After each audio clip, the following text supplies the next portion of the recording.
नमस्ते। लोग जानना चाहते हैं कि वो किसी भी सिचुएशन में क्या फ़ैसला करें। क्या वो बर्दाश्त करते रहें या वो उस परिस्थिति से बाहर निकल आएँ?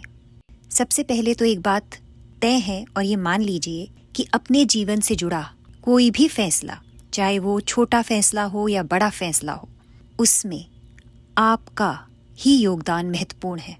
आप लोगों से फ़ीडबैक ले सकते हैं, लेकिन अंतिम फ़ैसला आपका अपने हिसाब से होना चाहिए, क्योंकि कोई भी आपकी परिस्थिति को पूर्णतः नहीं जानता, पूरी तरह नहीं जानता, तो वो आपको सही फैसला देने में असमर्थ होता है।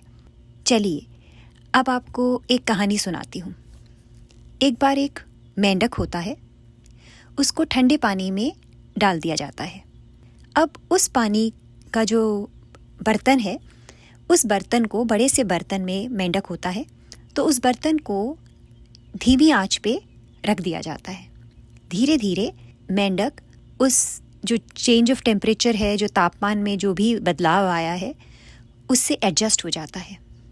फिर तापमान और बढ़ाया जाता है, मेंढक फिर एडजस्ट हो जाता है। फिर वो बाहर के तापमान के हिसाब से अपने शरीर को एडजस्ट कर लेता है।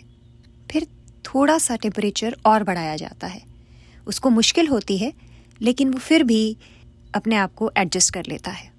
अब तापमान बहुत ज़्यादा बढ़ जाता है, पानी उबलने लगता है। अब मेंढक फंस चुका है। अब वो ना बाहर निकल सकता है, ना अब वो बर्दाश्त कर सकता है उस गर्म पानी को। उस समय मेंढक मर जाता है। आपको क्या लगता है, मेंढक के मरने का कारण क्या है? गर्म पानी? तो सिचुएशन यही है हमारी।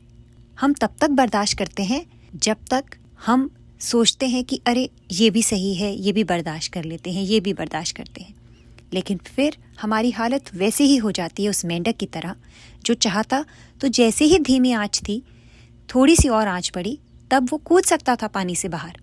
लेकिन उसने अपनी सारी एनर्जी, सारी क्षमता, जो शारीरिक क्षमता है, वो सारी उस टेम्परेचर के एडजस्ट करने में ही लगा दी, अपनी बॉडी को चेंज करने में लगा दी, ताकि उसका टेम्परेचर उसमें एडजस्ट हो जाए। और जब वो टेम्परेचर इतना बढ़ता रहा, तब उसकी बॉडी में कोई शक्ति ही नहीं थी, तो वो नहीं कर पाया। हम भी यही नहीं कर रहे। हम ये सोचते हैं कि कोई बाहर से आएगा, कोई हमारी मदद करेगा। नहीं, दूसरों की जय से पहले खुद की जय करें। सुना है ना?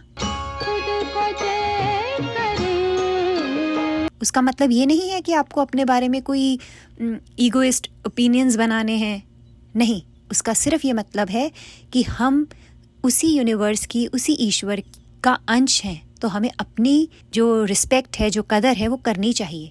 जब हम ही नहीं करेंगे तो और कोई क्या करेगा? तो बर्दाश्त उतना ही कीजिए, मेंढक की तरह अपनी जान मत गंवाइए। जब आपको लगे कि परिस्थिति बाहर है, मैं इस समय निकल सकता हूँ, तो निकलिए, कहीं देर ना हो जाए। चलिए, आज की चर्चा यहीं तक। कोई सवाल हो, कोई कमेंट्स हो, ज़रूर लिखिए। Bye bye. Thank you.